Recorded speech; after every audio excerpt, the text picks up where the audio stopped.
അസ്സലാമു അലൈക്കും വറഹ്മത്തുള്ളാ കൂടപ്പിറപ്പുകളെ. അപ്പോൾ നമ്മൾ രാവിലത്തെ ചായയും കാര്യങ്ങളൊക്കെ കഴിച്ച് ഡ്യൂട്ടിക്ക് പോകാനുള്ള ഒരുക്കത്തിലാണ്. അപ്പോൾ കുറേ ആളുകൾ നമ്മുടെ മുമ്പേ നമ്മൾ പോയി, ആളുകൾ നമ്മുടെ ബാക്കിൽ വരാനുണ്ട്. അപ്പോൾ നമ്മൾ ഡ്യൂട്ടിക്ക് പോവുകയാണ്. ഈ ബാക്കിൽ കാണുന്നതാണ് ഞാനിപ്പോൾ 1.5 വർഷമായിട്ട് താമസിക്കുന്ന നമ്മുടെ ഇദ്ഹാർ ഗിഫ്റ്റ് മാർക്കറ്റിൻ്റെ ബിൽഡിങ്. 2 നിലയിൽ, മുകളിലെ നിലയിലാണ് നമ്മൾ താമസിക്കുന്നത്. കുറേ ആളുകളുണ്ട്. അപ്പോൾ റൂമും കാര്യങ്ങളൊക്കെ ഇൻഷാ അല്ലാഹ് നമുക്ക് പിന്നീട് കാണിക്കാം. ആദ്യമായിട്ട് ഒമാനിൽ വന്നപ്പോൾ നമ്മൾ 1 വർഷത്തോളം നമ്മൾ താമസിച്ച റൂമാണ് ഇത് ഖലീജ് എന്ന് പറയുന്ന കടേൻ്റെ റൂമാണ്. അപ്പോൾ ആദ്യമായി നമ്മൾ വന്നതും ജോലി ചെയ്തതൊക്കെ ഖലീജ് എന്നാണ്. ഇതൊരു സൂപ്പർ മാർക്കറ്റ്, താഴെ സൂപ്പർ മാർക്കറ്റും മേലെ നമ്മുടെ ഷോപ്പും കാര്യങ്ങളൊക്കെ ആയിരുന്നു. അങ്ങനെ നമ്മുടെ റൂമിൽ നിന്ന് 3 മിനിറ്റ് നടന്നാൽ തന്നെ നമ്മളിപ്പോൾ ജോലി ചെയ്യുന്ന ഇദ്ഹാർ ഗിഫ്റ്റ് മാർക്കറ്റിലേക്ക് എത്തും. അപ്പോൾ ഇന്ന് നമ്മുടെ ജോലി എന്ന് പറഞ്ഞാൽ താഴെ നമ്മൾ ക്ലോസ് ആക്കിയിട്ടുണ്ട്. മുകളിൽ കുറച്ച് സാധനങ്ങൾ ബാക്കിയുണ്ട്.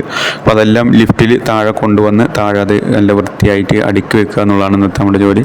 കുറേ സാധനങ്ങളുണ്ട്. അപ്പോൾ എല്ലാം നമുക്ക് വീഡിയോയിൽ ആക്കാൻ പറ്റാത്തതുകൊണ്ട് കുറച്ച് കാര്യങ്ങൾ കാണിച്ചു തന്നേ ഉള്ളൂ. അപ്പോൾ നമ്മുടെ കൂടെ നമ്മുടെ ബംഗാളിയായ മുനീർ നമ്മുടെ സഹായത്തിനുണ്ട്. അപ്പോൾ താഴെ കുറച്ച് കാര്യങ്ങൾ, പുതിയ കടയിലേക്ക് ആവശ്യമായ സാധനങ്ങളൊക്കെ നമ്മളതൊക്കെ ഫിറ്റ് ചെയ്ത കാര്യങ്ങളൊക്കെ ഊരിയെടുത്ത് പുതിയ കടയിലേക്ക് കൊണ്ടുപോകാനുള്ള വേണ്ടിയിട്ട് അതെല്ലാം നമ്മൾ ഊരി എടുത്ത് വെക്കുന്നതാണ് ഇന്നത്തെ നമ്മുടെ ജോലിയായിട്ടുള്ളത്. അപ്പോൾ ഇൻഷാ അല്ലാഹ് അടുത്ത വീഡിയോയിൽ പുതിയ കടയും കാര്യങ്ങളൊക്കെ ആയിട്ട് ഇൻഷാ അല്ലാഹ്